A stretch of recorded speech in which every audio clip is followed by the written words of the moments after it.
Want to have a chat with Mikis in the dungeon? Apply at contact@keramitica.com. So, welcome Lennard to the 10th edition of Dungeon Chats. These beautiful chats about common sense and magic answers, simple enough for a 5-year-old to understand. Let's have fun. Great. Thanks for having me, Mikis. Yeah, I'm really looking forward to this. I'm also really grateful for the opportunity to speak with you. Really awesome. Very, very nice. Let's go on. I'm going to take my glasses off to seem less serious. So go for it. Yeah, okay. So my first question, actually, many of the questions evolve around technology because I've been selling technology and particularly sales and large language models. And so based on my research and conversations and also the work, I've come to the conclusion that the majority of sales will be agentic, so agents to agents in the B2B context, and so business to business. And pretty much up until... What makes you believe that? Well, I believe that a lot of the qualification that is required to see if a product is a good fit can be automated and could be done through technology, not necessarily by humans. And also it's something that you had said once, that the majority of interactions... Then why would you need an agent? An agent is an intermediary making money from a transaction. Why would you need an agent? I mean LLM agent, like an artificial intelligence agent. So it would not necessarily be an agent external to the company, but an agent inside of the company interacting with a buying agent inside another like company. An AI agent we're talking about. Yeah. An electronic agent. Yes. But ultimately, buying decisions are down to people. Yeah. Yes. And buying decisions also have to do with relationships. So an AI can give you like a very good reference for a fit for a company or a product you want to buy. And they may have kind of like statistics about their ratings about service and so on and so forth. But if we're talking about big bucks, people like to interact with a human. Sales are a rather personal thing as well. It depends on the personality of the salesman. So you're proposing you cut out a long time ago. And you're proposing that this will disappear. No, I believe that there's a lot of moments later in the sales journey where the personal connection is required and also still necessary. But I believe that a lot of what happens before, essentially, it is evaluated whether it's a trustworthy business and a trustworthy person that is behind making the decision on that end, on either end. Until that has to happen, that a lot of it will happen through AI agents. But I'm really curious, I'm just the question really is, how far do you think it will go? And also what's the kind of impact that I as a sales executive have to watch out for of that, So to start with, that is not selling. I agree with you, but this is not selling. That is like automating the due diligence process. Yes? But on most products out today, there are several competitors. Yeah? You can't find many things that there's no competition and it's a monopoly or an extremely niche thing. Usually there are competitors, whether it's software, electronic products, or anything like that, which means that most competitors have a similar level on most things and some specialties in some parts which make the product a better or worse fit for the particular needs of the customer. Yeah. And then it's still very important to be able to convince your customer, because very rare that something will be an exact fit. It'll be an exact fit, but that guy has a better that. So this is good overall, but that guy has a better that part of it, another guy has a better that part of it, which is what usually happens. So being able to use AI tools to automate your due diligence, to be able to have numbers, that's a very good thing to do. And if you don't do it, you'll be out of the market. In a few years, whoever doesn't do it will be too slow and too inaccurate to be able to compete. But sales is a different thing. Yes. Sales is not just due diligence. It's the same way as a computer may pick a perfect mate for you for a like mating wedding agency or something like that. But then until you meet the person, and then the computer can be completely wrong because that woman may repel you, although your numbers may say that she's perfect for you. Yeah. So it's the same thing for sales and products. When you sell something, you're selling yourself, not the product. You're selling your credibility. You're selling your rapport with the customer. That's what you're actually selling. And salesmen will always be needed. And salesmen will not be needed on things that are very generic and comes down to how much advertising you do, like shampoo or personal preferences. But if you're talking about software, about electronics, about expensive automation or expensive machinery, expensive like ERPs or other kinds of software, then it will still be down to the personality of the salesman on whether they can sell or not. Because somebody may like your product, but if they don't like you, they instinctively don't trust the product either. Yes. Yeah.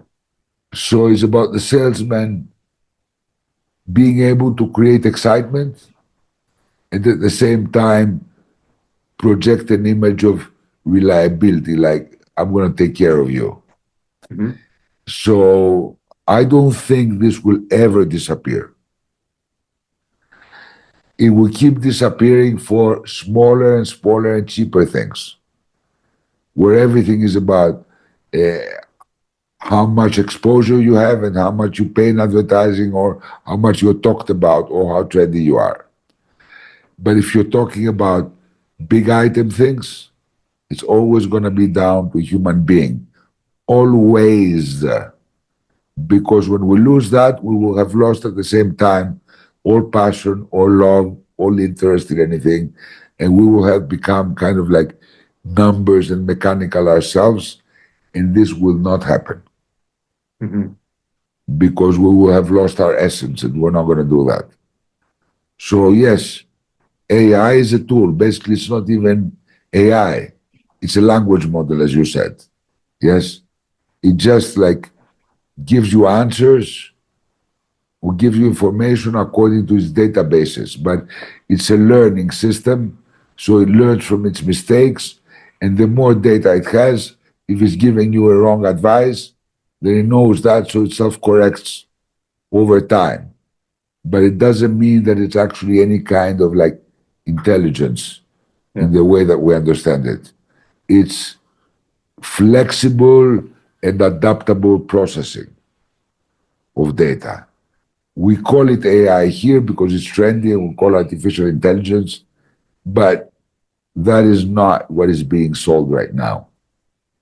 Yes? Yes. Chat GPT is not intelligent. It's just proficient at combining data. So if you give it crap data, it cannot judge the data in any way, even if it doesn't make sense. Yeah? Even if it doesn't make sense.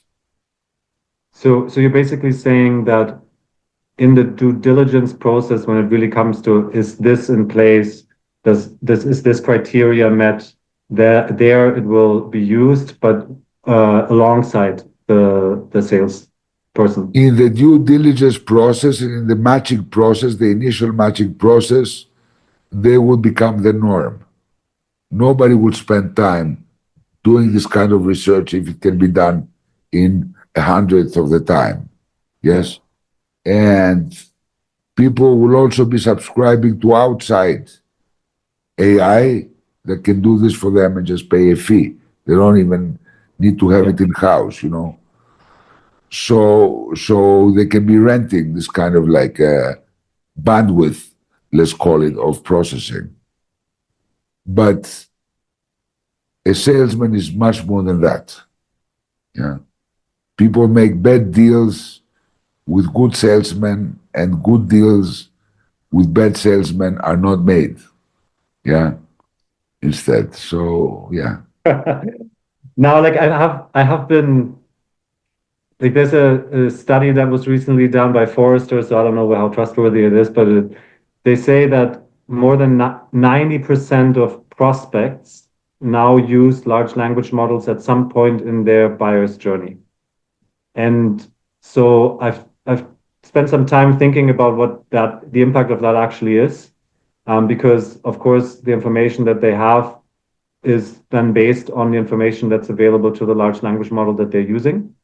And then obviously also the information that it's trained with, which usually is public data. And so there's also like this aspect, or at least what I'm observing is that there's this aspect of people starting to trust the reasoning of the large language model more than their own reasoning, some. And so nonetheless, the other day we had the question, and I proposed, because I know this is so, that however hard you want, you cannot become a Hasidic Jew like an Orthodox Jew. There are Reformed Jews, like modern day Jews, that accept people to become Jews, but basically the Jewish religion is you got to be born by a Jewish mother. Even the father is in question because nobody knows if the milkman put it there. So yes, there are Reformed Jews, but of course Hasidic Jews, which are like the Ayatollahs, the most fanatic of Jews, you know, the guys with the black hats and the curly stuff and the black clothes and all of that. You cannot become one of them. Yes, they will never accept you if you were not born Jewish. So somebody asked the AI, and the AI said, of course not. Of course, yes. Yeah. You can become and convert to being a Hasidic Jew, you know, like an Orthodox Jew. I said, no fucking way. Ask again. And they ask a second question, and the second answer is, no, you can only convert into Judaism as far as Reformed Jews are concerned, and no other part of Judaism. So, same AI giving a completely 180 degrees opposite question within like 5 minutes. So the people who depend on these language models for everything, the language models are good to give you an initial point to check things and a lot of good information. But unless you check, you will always be a victim of whatever is on the internet at the moment. So if people believe that the sun is not going to rise tomorrow, then you'll ask the AI, is the sun going to rise tomorrow? It's going to say no. So basically, it's like information by public opinion, which by numbers and statistics can be like very accurate on some occasions, but extremely misleading in others. So AI will take many jobs away and will create many new ones. You know, now for graphics, you just tell it, you know, make me a red ball with a white stripe and the number 8 there, and, you know, and make it like shine and have clouds around it. And it does it. And it saves you like a day of work on Adobe Photoshop. But they also like put a foot somewhere by mistake. So unless there's a critical mind to see the result, then the result is useless. So they're going to take a lot of work away, like before we had machines, we did everything by hand. And now you can put a CNC machine and copy a carving, an intricate carving like on a frame, on an old frame, and make it exactly perfect. Whereas you would have to spend like a week to do that. Yeah. But again, does it look good after you've done it? Is it a good design that makes you feel good? That the language model cannot judge, or the software cannot judge, any software. You can just say, I did what you told me, or I did what I understand from what you told me. Ah, yeah. So it's a very important distinction. So in terms of sales, because obviously you still have to deal with the LLM influenced information that the buyer has, or the potential buyer, and also you still have to deal with the conceptions that they have and the preconceptions that they have based on the information if they have not critically reviewed the information, which I believe happens. And so what is the best approach? To be a good salesman, you take the information, yeah, and you talk with the client and you smell which of the 20 attributes of a product is most important to him. Yeah. Yeah. And then you push the benefits of your product in this particular thing. Yes. And when they mention the rest, you say, oh, we're also good at this, look at the numbers. But for your business, what you need is this part. Is that not most important to you? And then they either confirm or deny, right? Yeah. So you hook on the feature that you believe is most interesting to them. And that is like something that human contact can only do at this moment. AI can do statistical preferences.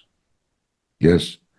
So many people that make shoes believe that this feature is important to them.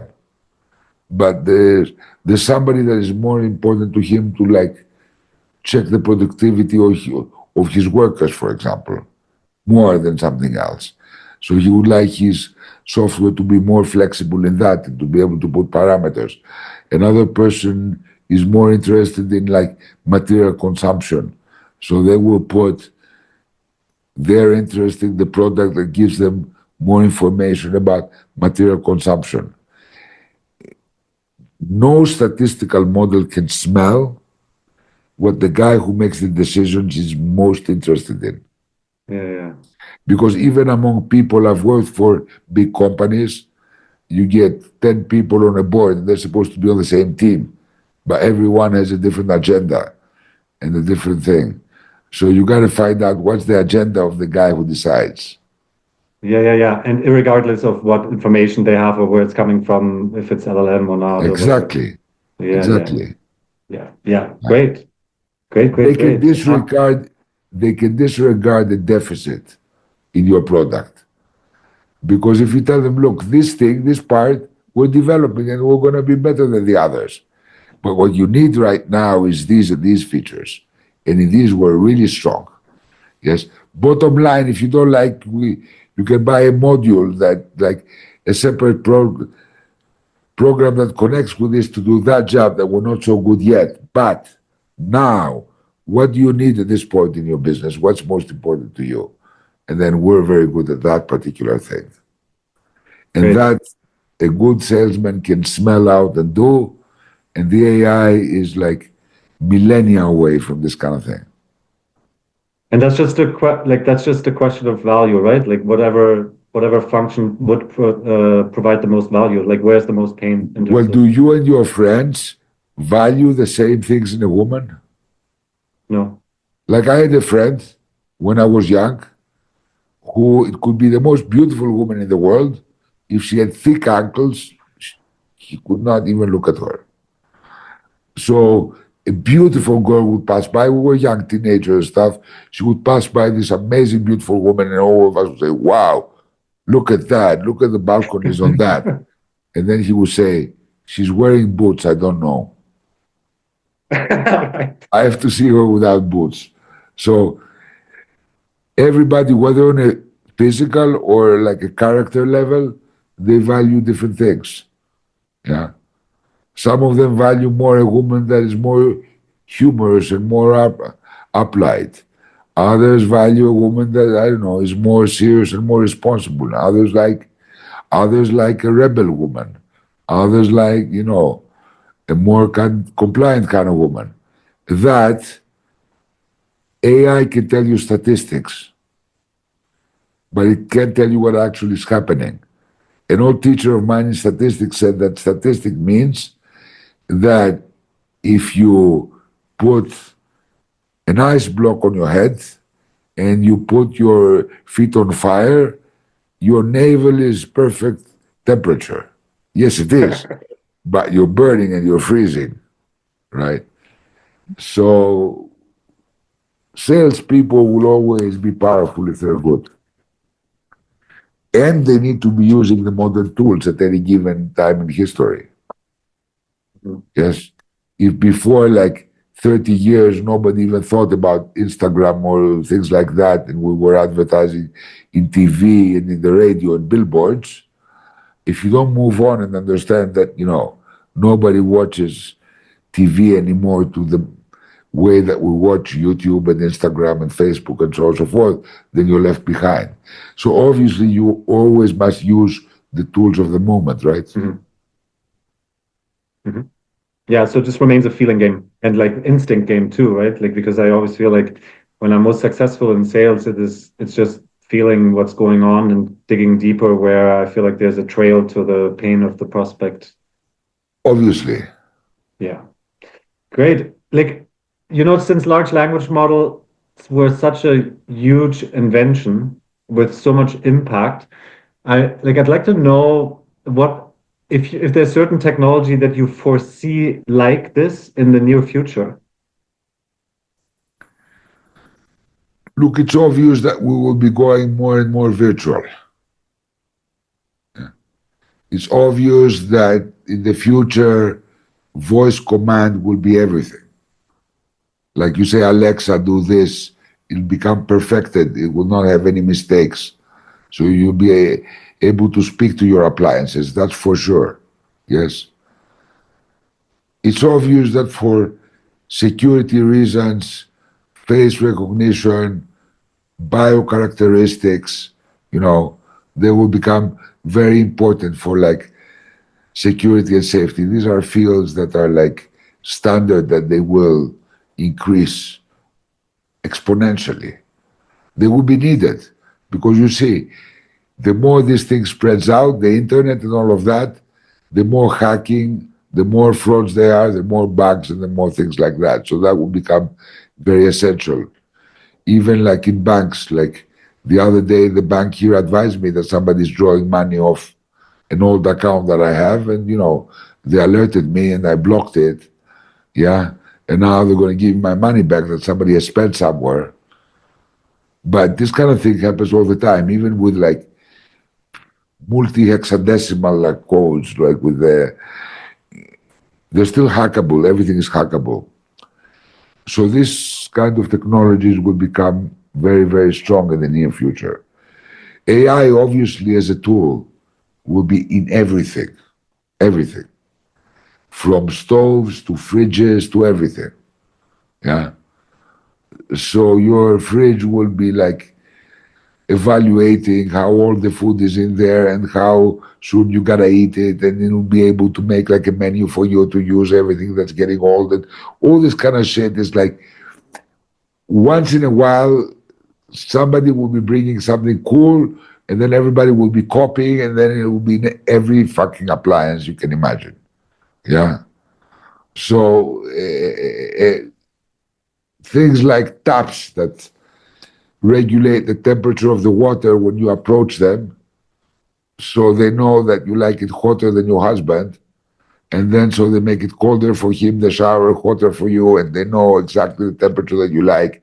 Or they will know that you like to start with a cold one to wake up and then warm it up so you can shampoo, and then finish with a warm and then give you a small blast of cold to go on your business if that's what you like. All this kind of shit is going to be like everywhere. Also, tools like tell me a good show that is going now, that is a comedy, that it has nice central seats available and has a parking within 300 meters. And then they'll tell you, yeah, how many suggestions. All this kind of shit will be everywhere, absolutely everywhere. And a lot of automation, like already for like 20 years, they have like these vacuums that are robotized and they go everywhere by themselves. They're getting better, like Roomba and stuff. But many, many years ago, I had one of the first like lawn cutters. And for these lawn cutters, you had to like put a wire around the lawn so they would sense the wire and go and not kill your hedges. But now it's all GPS. You don't have to do anything. You just take it around and then it knows where it is and does whatever it wants. So all this kind of stuff will become better and better. And many of these jobs are like, they will disappear completely. But all this stuff we're going to need repair, all this stuff we're going to need constant renewal, updating. Software people will become more and more prominent. People savvy in AI, in language models, will become very desirable. I know of a very young guy of 22 that is already has like, he's a small millionaire, but he's going to be the next Elon Musk, in my opinion, in like 20 years. And basically what he does, his name is Liam, and he's like New Zealander, I think. Yeah, they're from New Zealand. I looked them up after you had sent it in the newsletter. Yeah, yeah. Or mentioned it somewhere. Yeah. So this guy is like finding for people how to use AI in their businesses and teaching them. And like, it's endless because any business you look at can be improved by the use of AI. So he does this job. So he's like a super high flyer. And there's many others that are catching on in the beginning of what's happening. But there's also many opportunities coming up for the personal touch as well, the non-AI. You know, when they first did shampoos, 2-in-1, shampoo and conditioner, then shampoo and conditioner and dandruff removal, then shampoo and conditioner and softener and glistener. So two in one, 3-in-1, 4-in-1. Then once this has a circle and everybody has a 3-in-1 and the 4-in-1, somebody comes out and says, simply shampoo, pure, with no other stuff in it. And then people go buy that because something different. So the AI is going to become prevalent, but there's also opportunities for the personal touch in any kind of business. Yeah. You just mentioned everything is going to go more virtual. And the way I'm kind of imagining it. That was the next thing I was going to say, that everything would be more virtual. More experiences will be virtual. Yeah. So after like video calls, we definitely will go at some point holographic, where we can be holographically in the same room so you can watch a theater performance in 3D holographic in your living room. So that kind of stuff will become very prevalent as well. It's still very primitive. You need to wear like big surround shit and stuff like that. But 20, 30 years ago in Disney World and Universal Studios, they had these experiences in controlled environments without you wearing anything. Yeah, so you could go on the ride and see the ghost standing there for you or see stuff like that, and it would be holographic. So of course this requires the right lighting, the right very expensive equipment, but everything that's expensive when it starts becomes cheap as it becomes industrialized and more common. So 3D TVs have not really worked because people don't want to wear glasses. Yeah. But already there's some that do it without glasses, but then the angle is very narrow when you can see the effect. So only the person sitting in the right space So only like 2 people can see the full effect and the rest don't see anything. But these things improve and improve and improve.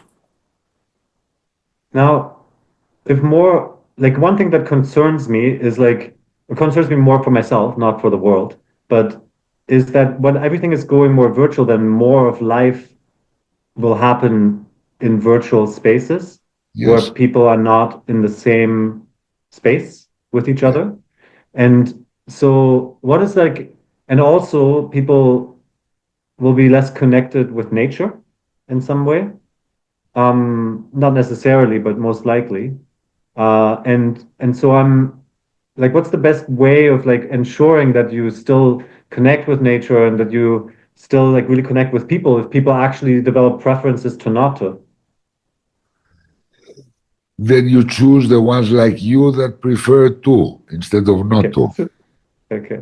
So these will remain, these people. That's good. Yeah. Okay. There is not a here, there is not an era in history Yeah. where people didn't have choice of whether they would join the mob or the fashion or they would like pick something different. Yeah. Human beings always have choice. Yeah. Yeah. So you mentioned just now preferences for different women. So I just got a new girlfriend and she's Mexican. She's I absolutely heard that amazing. she's a knocker. Liz told me that She she's is the super most beautiful. she's the most stunning. She's pussy number nine. Like she is like the best. Like she is really so stunning, so beautiful. Like outside, inside, everything. Yes. Like really amazing. And so she's Mexican, and I'm doing pretty good.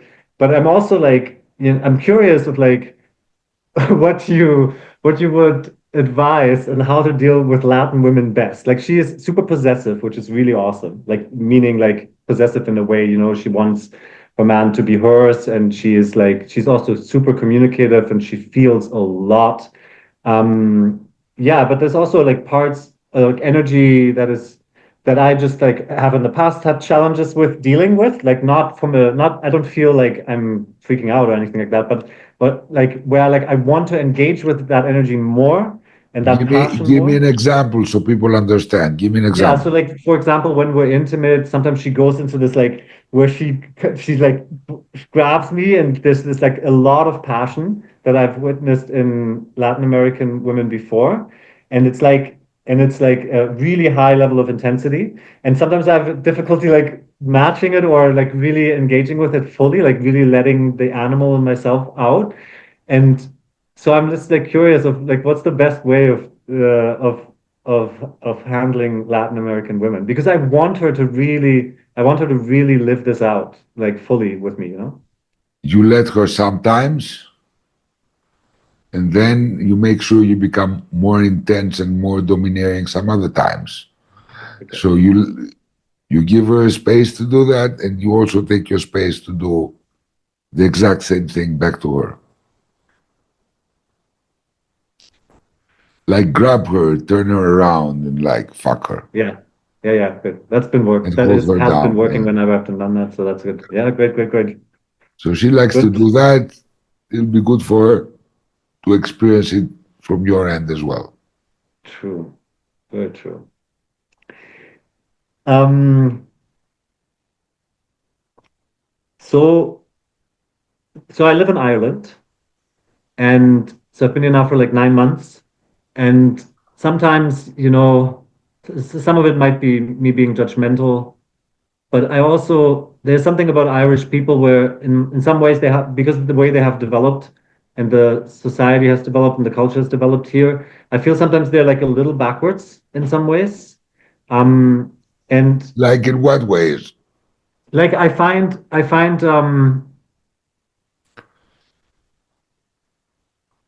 like when it comes to work, for example, they are extremely lazy. Um, and they don't hide it, and that's not particular to Irish people, but I feel Are like you lazy? Are you lazy? no, Then they're giving you the best gift in the world if that is so, yeah, you're because right. that's how you can shine. So true. So say thank you very much. Stay Yeah, lazy. so true. I guess like You emotionally, make it some easy men, for me. I guess, like I'm from like friendships with other men now, I'm used to like, brothers, like where you can like have an honest conversation. Like it doesn't have to be like, you don't have to like look cool or anything like that. And with some, with many Irish men, actually, I feel like they're like little children when it comes to the emotional development. They're super tough, which is awesome. And that has inspired me to get tougher here. Um, but that's another way where I feel like they're a little backwards. And so I'm just wondering, what's the best way to connect with Irish people without like without like giving these parts of myself up? I still don't get what's backward and what's forward. I mean, is being lazy backward? If they can pull it off and they have a good lifestyle and they can afford Yeah, to no, be I'm more lazy, no, it's that is not like backwards. super good job. So they're more forward than you. If being lazy destroys their lifestyle and brings them anxiety about money or things like that, then they're backward. So, in which way is being lazy backward? It could be Yeah, very I guess it's forward. not. I guess Okay. that's not backwards. So, please explain what you mean about backwardness. Yeah, like I think with Irish men, that's definitely like I feel like there's a very like sort of But um you gotta define what's backward and what's forward for you. yeah, I guess like backwards would be not to be able to connect deeply on an emotional level. Where's that And backward? I don't know, I'm thinking about like what men were like in the 50s, for example. Like it took some time for men to actually get to a place where they can be vulnerable with one another. And so that's what I mean. Well, the problem with men nowadays is they're too vulnerable. Too vulnerable. Too vulnerable. So, I don't think it's backwards for men to not be like emotional wrecks all the time and be able to choose when they show their emotionality and when not. I So I don't think understand. it's backward if people like don't overshow their emotionality as other places you used to. Yeah. Yeah. I understand. I understand. I I bet understand these what you're saying. men, when they get really close to somebody, they would show their vulnerability, but not to everybody. Like we display our vulnerability and our victimhood and our weakness to everybody 100% of the time until we believe it ourselves and then we're X. So Yeah. I don't know what's backward Yeah. and I don't know what's forward. Unless you define backward and forward, I mean, there's no answer to Yeah, it. yeah, I understand. That's like the fashion of the time. Yeah, I think there's issues in sort of Irish society, but it's not really an issue for me. Like it's actually again it's a benefit for me in many ways. So yeah, so great. Yeah, all good. Um Why do you worry about other people and not yourself?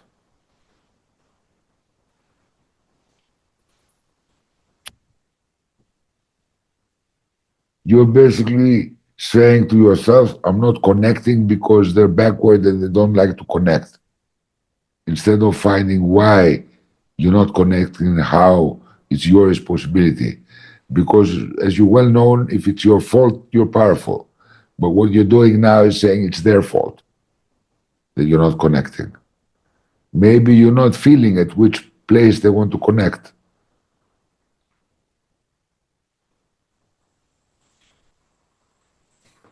yeah, you're right. You don't force people to connect, you invite them to connect. Are you inviting them? In the way they need to be invited, not in the way that you need to Hmm. invite.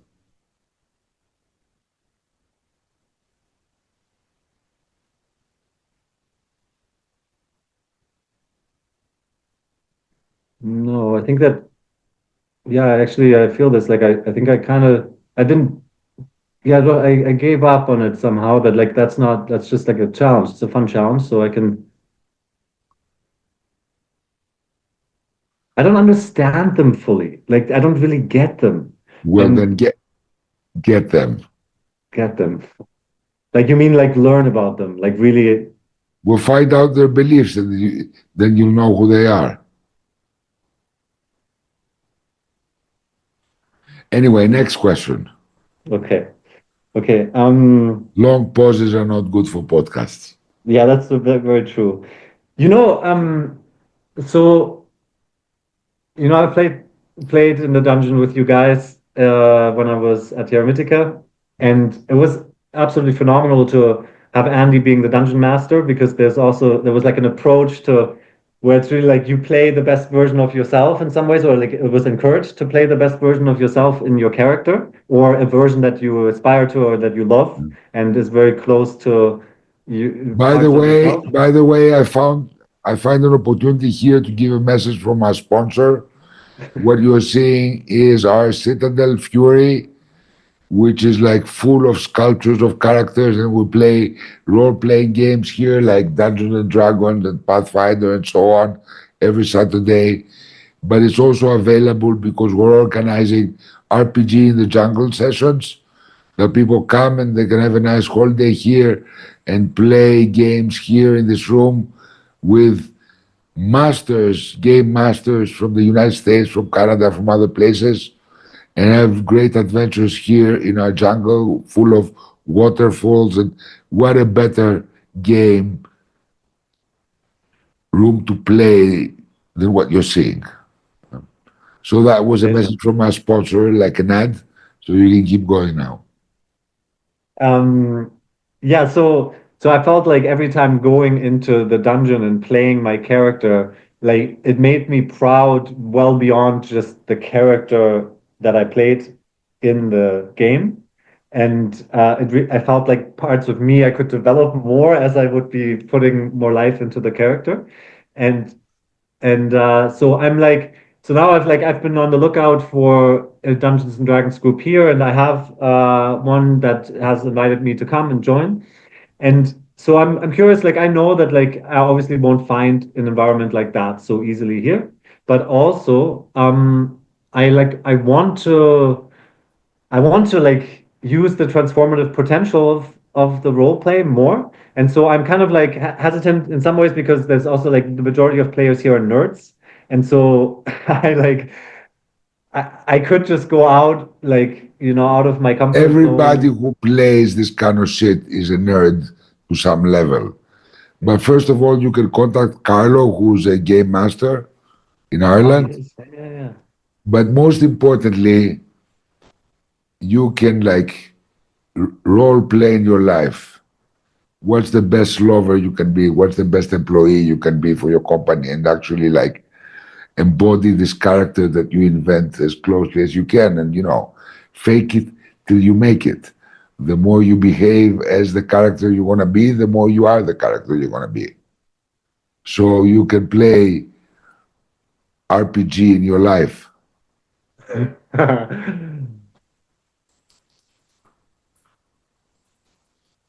Very good. Next question. Like that makes me think about like my vision.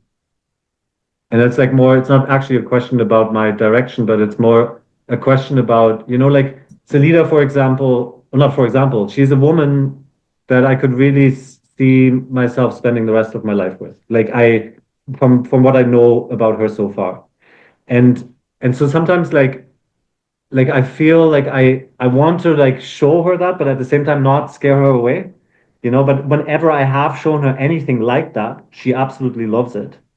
And and so what's the like basically I want to build When we were kids, somebody would hide an item like this, and then the other kid would search around the room, and when they were getting close, you would say, hot, hot, hotter, super hot, volcanic. And they would get away from it. You would say, cold, colder, icy. Yeah. So basically, you would give them clues to where to go. Though she's giving you clues with her behavior. If you watch her, you know what scares her and what she likes. So you do more of what she likes and less of what she doesn't like. That's the game of easy, relationship. easy, easy, easy. You know, I'm curious. The You talked about acidic juice earlier. Um, we've like in the work we've talked so much about the woke ideology and the woke and when will the woke end and all that kind of stuff. Like, what will happen and so on. But we haven't really talked about Abrahamic religions and the evolution of Abrahamic religions. And since now in the whole culture war, the religious people are becoming more fanatically religious, there's like some sort of impact on it enduring longer than I would have thought, or maybe people thought 10, 20 years ago. And so I'm kind of curious, like where's that heading? Where's that heading really? Like how long will these religions survive Abrahamic still? religions are basically Christianity, the Islam, and Judaism, which believe the same things until the story of Abraham. And they're 54% of global culture. 54% are raised in one of the major Abrahamic religions. Jews are very few, but Muslims and Christians are very numerous. But regardless of that, whether it's Buddhism, Hinduism, the Islam, anything you can imagine, and the woke religion is just another religion. It's a religion of victimhood, like an extremism of these religions that guiltify and shame everything. So all the religious people will basically go depressed because of guilt and shame. So they will be going more depressed, whether they're religious in a non-traditional religious way, or a religion is just a set of beliefs. So if you have beliefs that make you feel that you and the whole of humanity are a piece of shit, whether you're a Christian, so everybody is sinful, or whether you're a Muslim and everybody's a little child that needs to be disciplined to follow the laws, or whether you're like, yeah, a Hindu or a Buddhist and you got to defeat your ego and be something else than you are, whatever that is, all these kind of belief systems that make you believe that humanity is a piece of shit and it's a dangerous vermin on the planet will achieve their goal and they will exterminate themselves eventually. So I would suggest that you pick your beliefs, your personal religion, in a way that doesn't make you feel like shit all the time. Mm-hmm. So next question, my friend. So, like I guess like because of the woke ideology having taken over essentially every institution in the West, there's still some sort of big collapse that will happen regardless of Trump doing what he's doing now and other governments maybe following suit, right? There's already, after all these years that it has been galloping and taking over everything, there's now a big reaction to this because people, they realize that their lives are not getting better. So this is changing already, and there's going to be a very big world conflict of ideologies. So that is yet to come. We've not reached that point, but we're getting towards that point. And that's the reason also why China and Russia are being like basically attacked or like being threatened by the Western world, is because they don't want to buy into these ideologies. So we're looking for a very big religious war coming. And it will be on a governmental level, on a legislative level, on a cultural level, on every possible level. So this is yet to come. We have not reached the apex or the zenith, whatever you want to call it, the lowest point or the highest point, depending on how you want to see it. And so that means essentially whatever if the religious people, meaning like Abrahamic religion, like anybody who positions himself against the woke, that still does not compensate. It's already a moment of past return. The people who react to the woke, they go to the other end and they choose a religion. It could be anyone. It could be the Islam. It could be, whatever. They choose a religion to fall back into, because people feel unable of choosing their own beliefs. So they want to belong to something and believe something same as another group of people. So as long as that exists, it's always the same thing. It doesn't matter which religion it is. It's an ideology. It's a set of beliefs. And a set of beliefs that they don't choose. They go like herds to them. They don't examine. If the group they belong to believes A, B, C, D, they cannot choose to believe A, B, C, and not D. They have to take the whole package. So this is what is happening. People who reject E, F, G, I, H, I, they go back to A, B, C, D, yeah, but none of them is progressing to further letters of the alphabet. So it's either or.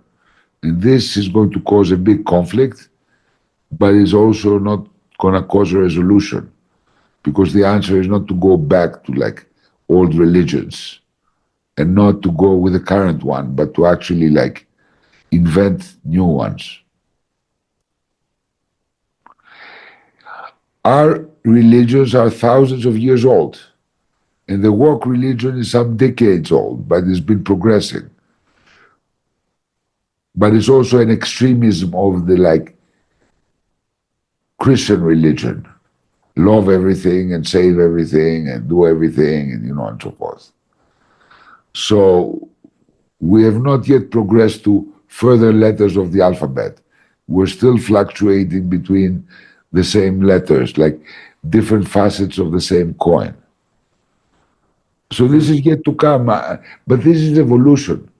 Evolution happens in nature through trying different things, whether physical or cultural or political or whatever, social, trying things, many times creating monstrosities like nature does, which show themselves to not work, like communism.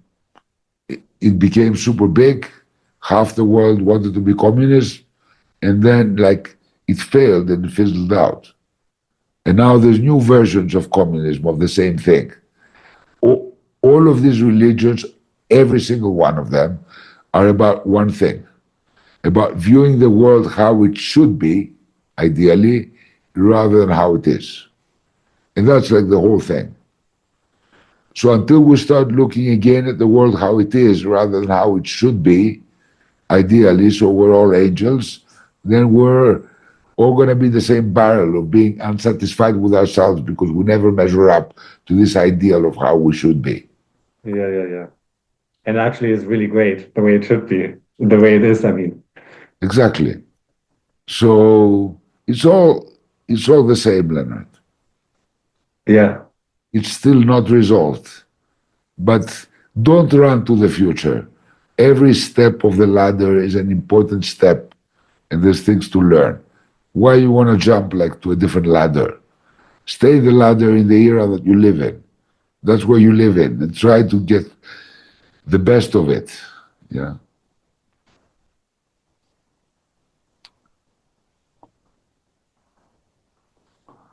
Next question. Long pauses are not good for podcasts. So, dreams, it's not something that like I have been like super passionate about of like working with dreams or so on. But sometimes I, ask the grandmother before I go to bed to give me certain insights on certain things, and and it's working. And I have some like methods of making sense of the dreams. I also use some Gestalt methods sometimes. But I'm wondering if there's like an even more effective way of working with dreams that you would recommend to use. Look, there's many ways of working with dreams, and this is a very extensive subject. There are techniques to be able to have conscious dreaming, like lucid dreaming, so you can interact with your dreams while you're dreaming them, be aware that they're dreams, and actually interact with them and be able to ask questions. But I said it in the previous podcast that I was forced. I'm going to say it here again. We're finishing a book that's all about dreams. It's called 12 Dreams. And when you read it, I think you'll understand more. When is it coming out? When they let me write. I'm too busy. I've written, we have written, because we write it with Liz, my wife, together. We've written 11 out of the 12 dreams. So we've done maybe 93, 94%. Awesome. But again, we got to find some uninterrupted time to continue writing, because we stopped since before the last workshop, so we haven't written anything for like a month, and probably another week it'll be impossible because too busy. But then we'll finish the book, and then there's editing, then there's all the kind of stuff, because it's an illustrated book as well, so we make like designs for it as well. So I think for sure within this year it will be published, but exactly which month I don't know. Okay. Probably towards autumn. You know, that's like all the like pagan stuff has been like so amazing, you know, in the work and like all the like ceremonies that were happening. And I really like when I moved back to Europe after Termitica, I felt like, whoa, I really, really want to keep this alive, like big time. And so I also had made this plan, like because some of it, you know, while I was at Termitica, I was listening to a lot of Viking music when I was sculpting, and it really like invigorated me and also Okay, you mentioned pagan stuff, and some people may be kind of like confused. So I need to speak about it. Pagan religions, which are a very like kind of like bad word, supposedly paganism is supposed to be a very bad thing. If you look it up in the dictionary or an encyclopedia, do you know what actually paganism means? I don't know, like, no, I actually don't know the definition. I would think it's something like So earth-bound religions. paganism basically means like a villager religion, like a farmer religion, yes? So pagans are the farmers, the Um, uneducated, the non-elite, yeah? So the common people, basically. So these religions, if you Google it, it'll say a pagan religion is any religion that is not Christian. And then right. this has expanded, you can read about this. This has expanded to any religion that is not one of the major organized religions is a pagan religion. And basically paganism, every pagan religion that has ever existed is different from any other. It's a way of people creating their own ceremonies and creating their own religions and celebrating the things that they value in their lives. For example, you know, the summer crop, you know, the spring crop that brings to the summer, or, you know, the end of the year, or the moon cycles and stuff like that. So pagan religion, because it's not an exact thing, there's thousands, all of them different, have to do with freedom to decide your own kind of religion without any kind of like obligatory constraints. So in that sense, everything you choose to believe, if it's non-major religion, is pagan. So your set of beliefs are pagan by definition, since you don't subscribe to the beliefs, the common beliefs of an organized religion. Mm. Yeah. So it's as simple as that. It sounds like a scary word, but it's as simple as that. You can Google it. Yeah. So your question now. Yeah, the question, it's kind you kind of answered it already, like, you know, developing your own rituals and ceremonies, celebrating the seasons and nature and so on. And every time I have done this consciously, it's been so much fun and and really good for me. Like I really feel it.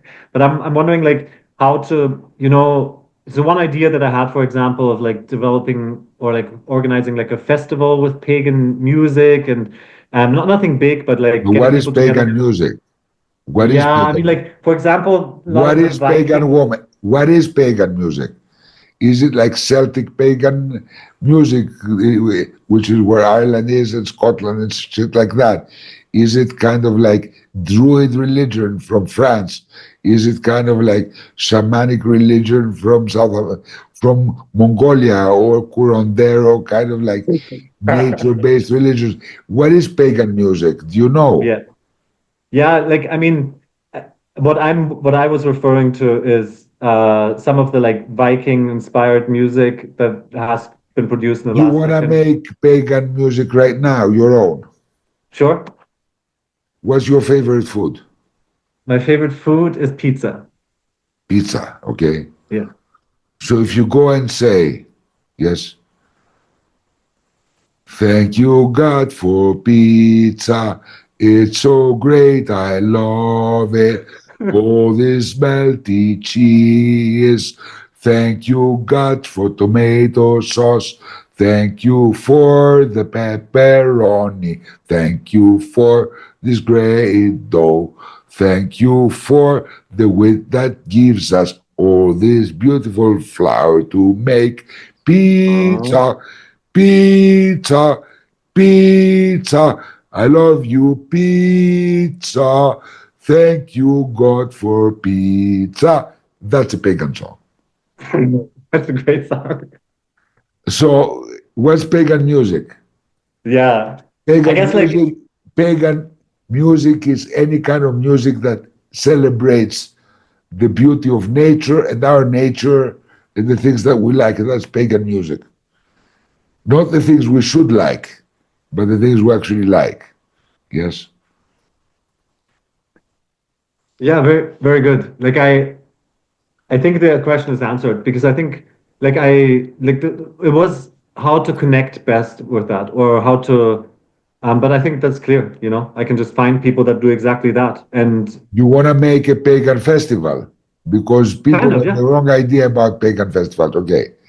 Make a festival with people, with things that people like to do. Go out in nature in spring and like have nice fires with food and have food smelling everywhere and people dancing and singing and painting and doing whatever they like doing and enjoying the fruits of nature. That's a pagan festival. Excellent. It Nothing doesn't have to be complicated, something yeah. specific, just something celebrating the beauties and the joys and gratitude for life and the things this earth gives us. That's a pagan religion. Apparently, this sounds very dangerous, but it only sounds very dangerous because when Christianity was taking over Europe and a lot of the civilized world, they needed to defeat these religions. Yeah. Yeah. So they made them something evil. Nobody knows why they don't like the word pagan, but everybody thinks it's a bad thing, but they don't know what it is. And they bunch like thousands of different things into one bucket that somehow sounds ominous. Ah, yeah, Like yeah, yeah, yeah. people fucking and doing sacrifices and doing all this kind of things, you know. Yeah, but, you know, an old teacher of mine in neo shamanism, Dr. Alberto Violdo, he really loved his wine. He really loved his wine. Fine. Wine. He was a wine aesthete. He was a wine connoisseur. So he had this habit when he got a nice glass of wine, he would smell it, and then he would put his finger in it, and then throw a drop as an offering to the ground of this beautiful wine. And then he would enjoy his wine. And that's a pagan ritual, Mm. like giving thanks for this wine. And that's a sacrifice. You're sacrificing that drop. Yes? In the same way as you manage to hunt an animal and you leave its liver as a sacrifice to the gods so that nature eats it and you leave something behind. That's a pagan ritual. And So that we're afraid of things we don't understand. I had like a preconception about paganism before I studied like world religions and world beliefs. And I realized it's so simple. You just Google it. Just Google it now. What is pagan? What's a pagan? What's a pagan? What's a pagan religion? Just Google it right now on screen. can you see my screen? No, I don't care. You tell me. Okay. Yeah, paganism is an ancient belief system that has been around for thousands of years. It is a polytheistic religion that is based on the worship of nature and the cycles of the natural world. Pagans believe in the interconnectedness of all things and strive to live in harmony with the natural world. Sounds pretty good to me. But how do you define pagans? Keep deeper, keep asking. Okay, okay. Because pagan is basically anybody who's not a member of a major religion, initially of Christianity, but later of all the religions is pagan.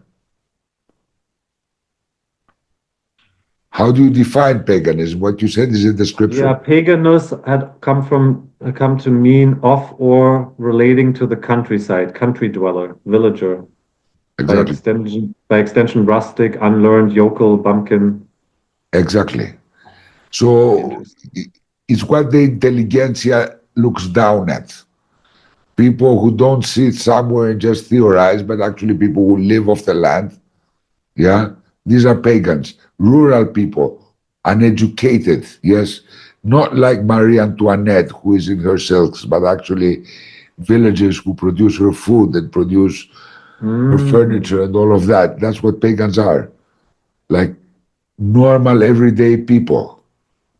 And that's supposed to be a bad thing because we look down on them. Yeah, I understand. But It's like the educated elites. enough to know better than to actually appreciate life and nature. Yeah. So, yeah. Yeah. So And it's like it's the not elites. really a The elites religious just term. It's like a segregation term. Yes, uh, like the aristocrats of intelligence and the intellectuals looking down on the rest of the people, the ones who actually make their roads and make their elevators and produce their shoes and their food and all of that. These are all the rubble underneath us. And we, the intelligent people, are not pagan because we're educated and we know better, kind of thing.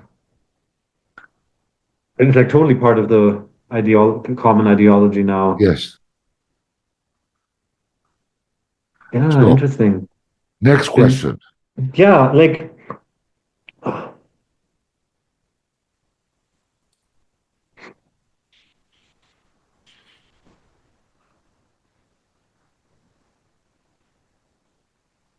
oh yeah, so I have been like with my mom and my dad, I have been like, going, as you know, like you know me, going through like a process of like really embracing them again and really wanting them in my life.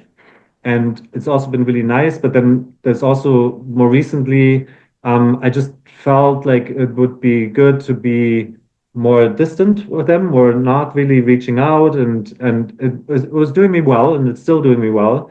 But especially with my father, he's been making attempts to reach out more, and so I'm interested, like what you like. I see you, for example, you have a great relationship with your mother, and anything from the past is like the past for you, and you really love her. And in some way, like I feel like I want my father in my life because I want a father in my life. But at the same time, there's this like beliefs that he's adopted recently that are kind of like where there's just so much conversation that doesn't Believes that flow. he's That doesn't, adopted you. What the fuck is no, that? beliefs that he has adopted. Uh, That he was and adopted. no, that beliefs that he adopted, like He adopted that. the beliefs, not you. Okay, I get it. Yeah, exactly. Yeah. And so he's changed a bit, and so there's certain conversations where they kind of just don't go anywhere. Like I feel like there's like you have to be on eggshells, like, and and so that part I'm just like, oh, I don't even know if I want him in my life. Like, but at the same time, I feel like I could manage and just have like a more shallow relationship with him. But yeah, so I'm just wondering, like, what's your suggestion in general dealing Why with do you parents? consider it shallow? I have a good relationship with my mother because I impose the stuff that I know we can touch and the stuff that I know we cannot touch because we cannot meet there. So I pick the range of conversations that my mom can handle. And I don't pick, and if she goes into a conversation that I know that I'm so totally opposed to her views that we're going to clash and she's not going to understand me because I've tried before, then I just like say no. I don't want to discuss this. It's Okay. none of your Yeah, business. And then I choose the topics that we can have like a fruitful conversation. yeah. Okay. Why do you call it shallow? It's not shallow. It's the part of the lake that you choose to engage in. And it's both shallow and deep. Every part of the lake, you take a cross section, yeah, you throw a stone, it's both shallow and deep. Just because you pick the left side of the lake and you say, on the right side of the lake, we shouldn't go there because the fish there are eating me. So then it's not shallow. It's just a different part of the lake. Water. Well, you should find places of confluence with people where you meet rather than places Yeah. where you clash. Yeah. Yeah, that's good. Yeah, I think it was just kind of like adapting to the change, I guess. Yeah, and I Yeah, can do that. I can adapt. Yeah, cool. sure. Oh yeah, like I mean, we're kind of switching forth and back, but like the what do you foresee? Like both two things. What do you foresee the economic impact of Trump's policies being in Europe? And also in the same vein, um, where do you see the Ukraine war ending or not? I might be misinformed too because I haven't really been staying on The touch Ukraine war on has top of things. already ended. It's just not been declared ended. Russia has won conclusively. Yes, the Ukraine war is finished. We're just pretending it's not. And it's done. It's done. Yes, Very good. it's done. There's nothing to be done about it. It's done. We just spent billions and billions and billions and billions of money that could have gone to hospitals and to schools and to like roads and to like all kinds of things and parks and playing fields for our kids and for ourselves. And we spend it on ammunition to just bomb people with the same result that was inevitable, that Russia won and would win. And they've used the threat of Putin, that Putin wants to invade Europe, to justify just killing Ukrainians. Putin has never declared he wants to touch Europe. He was always very clear. He's always been very clear, just saying, you know what, Leonard, I got a problem. You want to fuck my wife? I don't want to fuck your wife. No, you want to fuck my wife. I need to fight you because you want to fuck, but I don't want to fuck your wife. Yes. I just want you to not put garbage in my garbage bin. No, you don't want me to not put garbage on your garbage bin. You want to fuck my wife. Yeah, but I'm telling you, like, if you stop putting garbage in my garbage bin, I'm done. But no, I don't believe you. You want to fuck my wife. So I'm going to fight you to death over the garbage bin. Yes? I mean, it's the same thing. Like, there's a little video of Putin that says NATO and all the of Europe say that I want to attack NATO and Europe. Do I look stupid? I mean, I can't even destroy the Ukrainians and I'm going to attack you. Yeah, right. How idiotic is that? I mean, this is infantile. He says it outright. I'm not crazy to do that. If you pose me an existential threat, I will try to destroy you as best I can, but I have no desire to attack any of you. I have a problem with Ukraine, and it's well documented what his problem is. Yeah. And to keep saying that you want to fuck my wife when I'm talking about the garbage bin, you can do it, and anybody who's an idiot can believe you. And then you can spend like 50 garbage bins just to get my garbage bin because you want to convince everybody that it's about me wanting to fuck your wife. But it's about the garbage bin. As Freud said, sometimes a penis is just a penis. It doesn't mean anything else. So yeah, sometimes the garbage bin is just a garbage bin. That's so good. Yeah. And sometimes not wanting NATO and NATO weapons right next to his country, yes, and not wanting the Russian ethnicity population in the borders to be penalized and being forced to not be able to speak their language and their religion and to be like attacked. It's just the garbage bin. All I care is about the garbage bin. Yeah. Yeah. I would say, no. It's about my wife. So actually, I'm gonna do what you tell me not to do and put weapons and rockets right next to your border. But all I care is about the garbage bin. So where do you derive from that I want to fuck your wife? Have I ever said that? Have I ever done anything about it? No. Mhm. So this is what the war in Ukraine is. The war in Ukraine is done. And everybody knows it, even if they don't admit it. It's done. It's finished. There's no war in Ukraine. They're just Ukrainians dying. There's nothing else. For no reason whatsoever. Yes. Like 2 years ago, there was a deal that they didn't accept and they bombed that was arranged between Ukraine and Russia. And then Boris Johnson went on behalf of the West and told Zelensky to not sign. Now, after all these hundreds of thousands of people have died, it's going to be a worse deal. The deal back then was better for Ukraine than what they're going to get now. So they've definitely lost conclusively. The whole of the West has lost. Yes, they spent all these hundreds of billions and they couldn't pull it off. They did all the sanctions. They stole Russians' money. They put sanctions on everything. They confiscated like houses and cars and yachts in London that belonged to Russians just to punish people. They did all this shit. They shut them out of SWIFT and the international markets. They put kind of prices on their Oh my own. God. And they didn't give a fuck because they wanted to resolve the garbage bin issue, not anything else. So they withstood, they won. They won so conclusively that it's ridiculous. All these hundreds of billions, which Russia waged the war with a tenth of this money. So we spent 10 times more than any penny that Russia spent to lose. Mhm. So it's already lost, it's done. Next question. Yeah.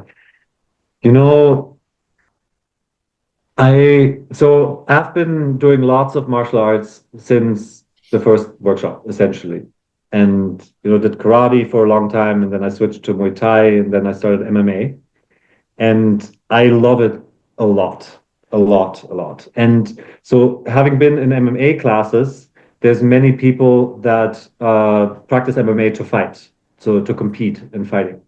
There's a part of me that really wants to compete in fighting, but there's also certain like the approach to fighting is happening in MMA, I don't really like very much. Like I like the aspect What's the of problem with holding. it? What's the problem with Like, it? I MMA, think for those who don't know, is mixed martial arts. Yes. I So think what's your problem with the approach? like part of why I enjoy martial arts so much is because it's an opportunity for me to develop my masculine, but with an open heart. And I feel like a lot in the fighting world, it's all about just proving that you're strong, like a strong enough man. And No, so it's I all understand that I no, can, no, no, no. You're wrong. It's all about winning. and that's fine, right? That's fine, right? Yeah, It's not bad for people who want to win. Whether it's chess or martial arts or video games, what's the fun if you don't want to win? true. I think sometimes I've been conflating things like coaches, like I'm very aggressive also in sparring, not to a degree that I would hurt somebody because I have a good amount of control. But coaches have always been like, get out of this winning mindset when you're sparring, you know. And I'm always like, no, well, like I want to win and I want to practice winning Yeah, in the yeah. sparring, of course, like when it's safe for also the people that I'm sparring with. Like, do you think that's just bullshit, or do you think it's actually good advice? Like, sometimes I feel like it's kind of overbearing. It's kind of comes from a fear that I will, lose control, like the drunkard Irish that goes into a rage in the bar and something like that. If somebody's instructing you, you should follow their instructions. Okay. So if you don't want to follow their instructions, you go out of sparring and you go into competition. So then you can fight to win. Okay, good. I'm gonna compete. It's gonna be so much fun. Then All compete. right. Then compete. Do Yeah. what you like. Awesome. Enjoy your life. Yeah. Awesome. Great. Um. So there's one thing that recently happened that I'm just going to share it. Like there is a question, the question might resolve, but like I have so I brought Selida, my girlfriend, to this lake. It's the lake of Kattegat in the Vikings. Yes. And she so I went to the cliff edge, which was just for me natural behavior, like to go to the cliff edge and look down and just like feel that adventure, sense of adventure. And she had a big reaction. And so I kind of was just telling her like, well, like adventure runs through my veins, like you'll never be able to change me in this, like always go to the edge. But then she told me that she'd actually seen a friend recently a friend fell from a cliff and she was one of the first people who saw him dead on the ground. And so it was like a big thing for her. And so we talked about it and I really understood. And I felt like there was an opportunity because, like how I tend sometimes to be not like have a lack of diligence and not really manage risks. And so I also realized like, whoa, there's actually like a big You moment know here for what me. you do in such a case? Yeah. Okay. You go and take a good rope, you tie it on a rope, on a rock or a tree further back, and you go to the edge and you tie both of you with a rope. You say, okay, let's sit here and enjoy the view. Okay, You're great. Yeah, safe. I'll do that. Yeah, you're safe now. Look, we're tied with a rope. No danger. Let's enjoy the view. Chill. It's done. Awesome. Good. You don't I'll want do to that. poke people. You don't want to force people to somewhere where they're afraid, but you can ease Yeah. them into things. Yeah. Yes. So they're Yeah. less Yeah. Yeah. afraid. I did that approach of like easing her just to come a little bit closer and stand with me. I didn't go to the But edge. tie her with a rope. Yeah, and it's better. Tie Yeah. both of you with a rope because she might not only be afraid for herself, she might be afraid for you falling. So Yeah. it's Yeah. Yeah. possible. A gust of wind can come and throw you off. So tie yourself with a rope. Yeah. Cool. Yeah, I'll do that. It's very easy. You can You always know, accommodate, you can always accommodate everybody if there's goodwill. Make through everybody goodwill. concerned. You can always accommodate everybody concerned to feel good about things. Yeah. Yeah, true. Very good. You can do That leads me things in to another such a way question, that everybody's served. Everybody can be served, not just one person. It's not about one person winning and imposing their will and the other person losing. You can accommodate so both win. You go to the edge, but still she feels safe. You can even like buy her a harness, like a climbing harness. Just clip her onto a climbing harness. I have Say, one okay, here. I can now use you're not that. gonna fall. Yeah, enjoy. You can borrow from a climber. Say, I now have a let me harness think. here. What? I have a harness here. Okay, so there you are. You can make her feel safe and like overcome her trauma and her fear at the same time, and be able to enjoy the view that you like to enjoy. You can find the common ground. Yeah. If you're in a relationship, it's not about winning True. over the other. It's about both winning, not winning over the other. Oh, yeah, Winning, totally. Great. both winning in general, not winning over the other person, but winning in general. And winning means always trusting each other more, having more fun, being closer. That's what winning is. And trusting more. You can always make that happen.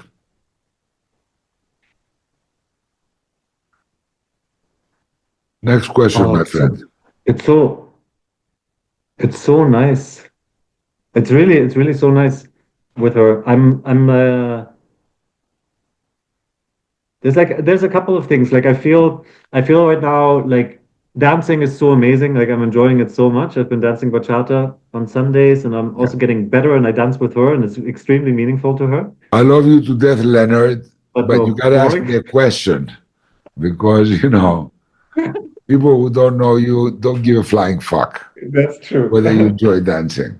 Okay, so the They want to dancing hear. is whatever. But I have a question. So since I'm not working on badass or whatever name that business will have, and my priority right now is very different, and it's very much just work, you know.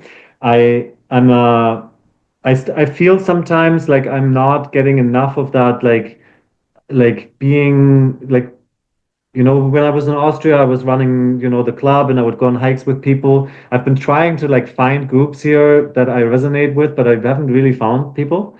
And it's also like obviously hiking is not a big thing here because there's no mountains in Ireland.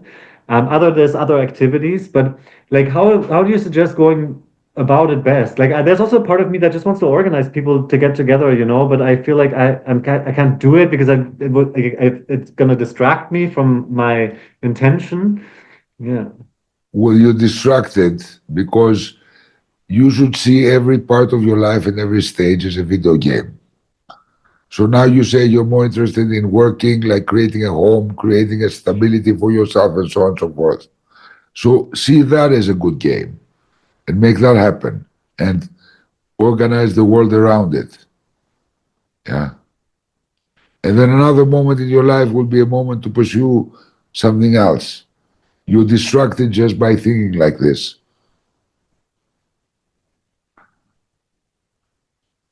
Yeah, I guess that's like position over direction. Yes, exactly. It's not about your position, it's about your direction. So as long as you keep going to the direction that you want, you're fine. Okay, okay, great.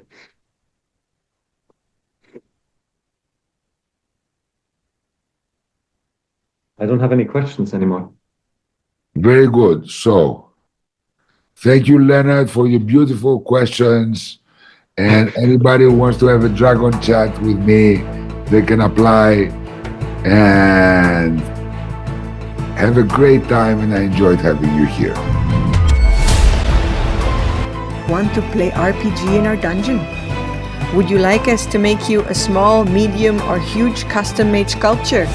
Or even your own castle? Contact us at contact@fantasyscaping.com.